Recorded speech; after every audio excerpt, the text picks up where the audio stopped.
In October of 2017, a strange visitor was spotted in our solar system. It was unlike anything ever observed from Earth. Called by the Hawaiian name Oumuamua, this object continues to baffle scientists. For one, its brightness varied greatly every 8 hours, suggesting that it was shaped either like a very long cigar or else a massive pancake. Space telescopes did not detect any heat or gases coming off the object, so to this day, no one can say for sure why it deviated from its expected trajectory and actually sped up as it was moving away from the sun. For Harvard professor Avi Loeb, the most logical explanation is also the most controversial. He believes Oumuamua was made by aliens.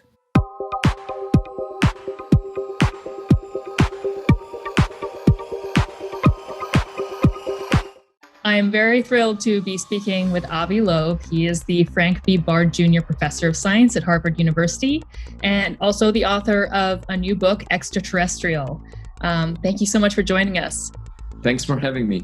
So, Extraterrestrial focuses on the first interstellar object that we've ever detected in our solar system, called Oumuamua. I remember when this was discovered, it was so exciting back in October 2017. It was short-lived. It kind of went out of the solar system fairly quickly, but it was just, totally unprecedented. And the more we learned about it, the more weird this object seemed to be. So if it has an alien origin, if it is an artificial piece of technology, what type of technology do you think it most likely is?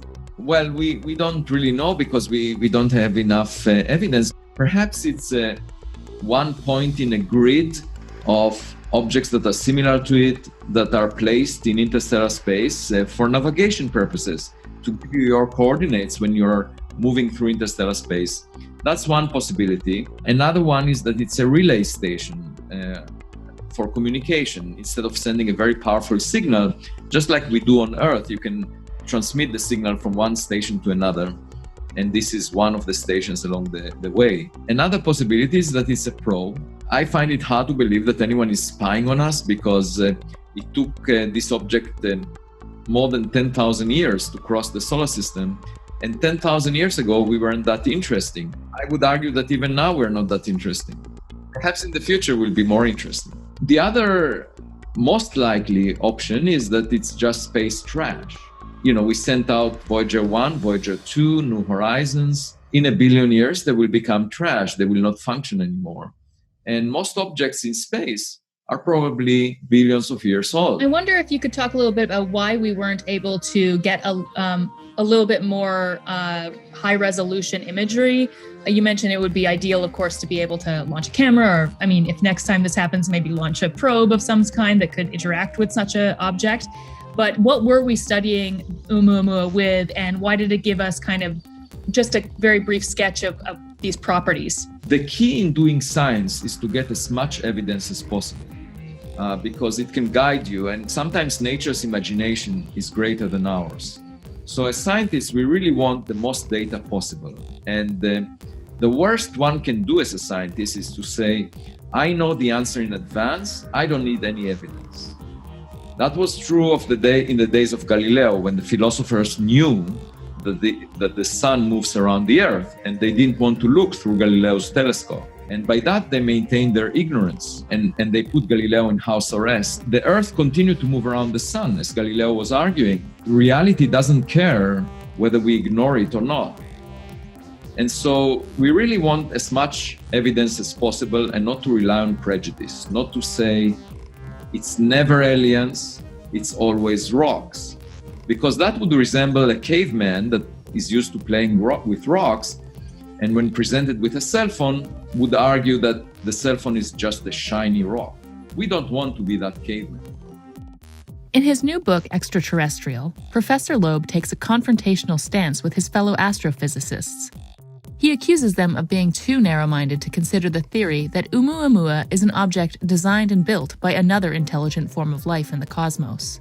I should mention an anecdote that there was a seminar at Harvard about Oumuamua, and when I left the room with a colleague of mine that worked on solar system rocks for decades, that colleague said, Oumuamua is so weird, I wish it never existed.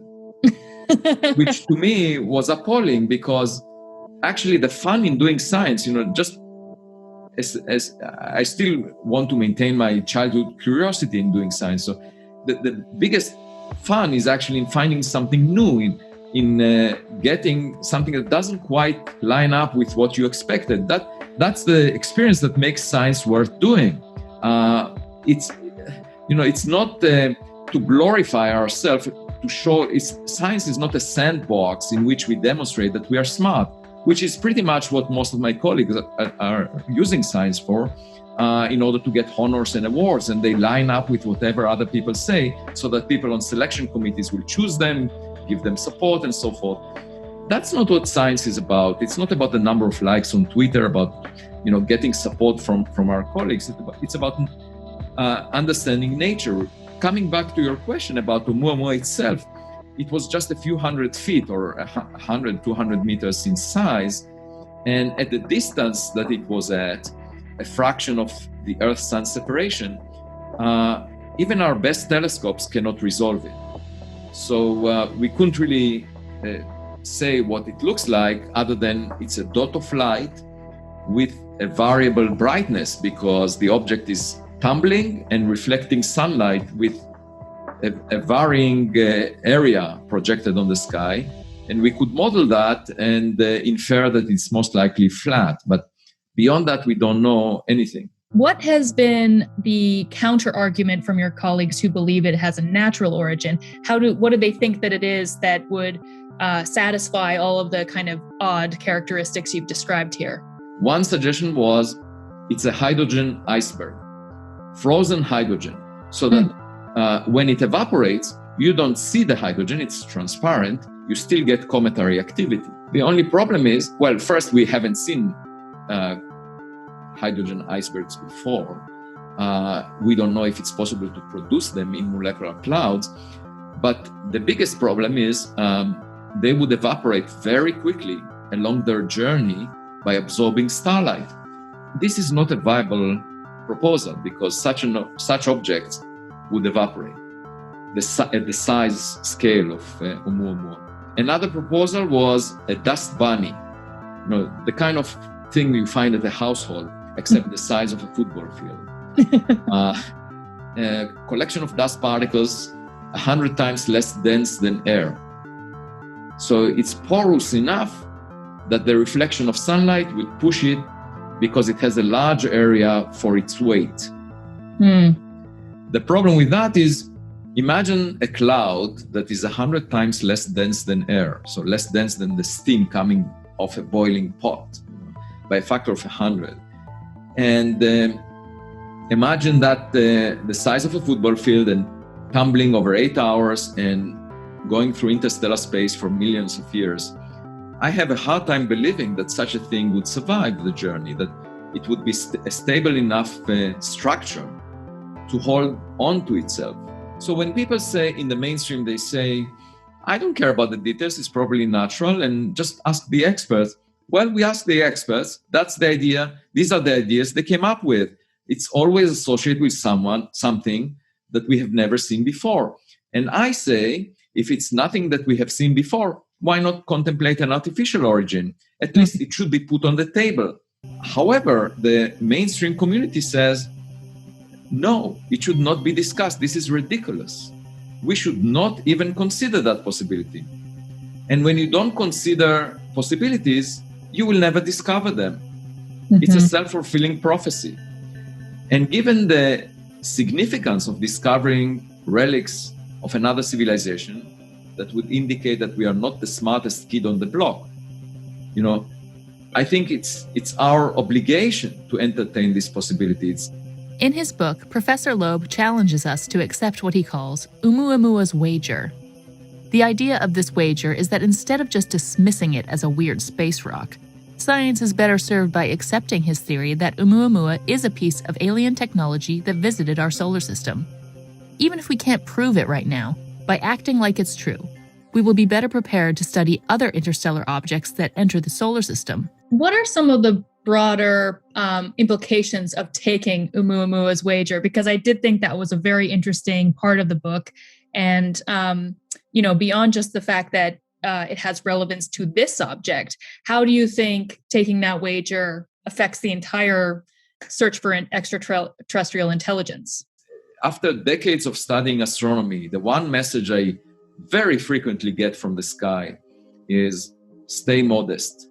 Because, we sit on a planet that is one of 10 to the power 20 habitable planets within the observable volume of the universe. It's more than the number of grains of sand on all beaches on Earth. We live only for 100 years, which is 1 part in 100 million of the age of the universe. How can we be arrogant? That's really ridiculous. And why should we have the ambition to feel superior relative to other people? The faults of human history, racism, it's completely ridiculous in the big scheme of things, judging a person by the color of their skin.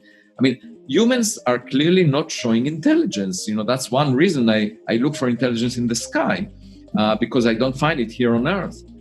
That's also another reason to search for alien civilizations, because we can learn from them. If they are more advanced than we are, we can get answers to questions for which we don't have an answer right now. And that would save us time. We can also learn about technologies that would take us 1 million years to develop. They already developed them. So it might feel like cheating in an exam, looking over the shoulder of the student next to you. But if you save 1 million years in doing so, it's worth it. And the other thing is that we might find the civilizations that are dead, and we can figure out why and get our act together so that we don't share the same fate. So it's sort of a history lesson as well. Almost like a alien archaeology kind of thing. That's what I first thought of with Oumuamua, and your hypothesis on it is that if this is a relic of a long dead civilization, that's very sad, but also has its own instruction as well. Exactly. And we looked for radio signals from space for many decades, and that is equivalent to speaking on the phone. You need the counterpart to be alive to have a conversation. But if you find a letter in the mail, if USPS is very slow, the person who sent the letter might not be alive anymore. And that offers a great advantage in the sense that you can go back in time. So when we get the trash in space from a civilization that existed billions of years ago, they don't need to be alive at the time that we find it. And we basically sum up over the entire history of the Milky Way galaxy in terms of civilizations. Most stars formed before the sun. The sun is a relative latecomer, so we might find evidence for those old civilizations that existed that are not around anymore by simply checking every object that enters into our backyard from outside the solar system. We don't need to make the journey. The object made that journey for us over a long period of time. And we just need to search our backyard for all these relics, for all these things that do not quite look like a comet or an asteroid, for all those things that make my colleagues say, I wish they never existed.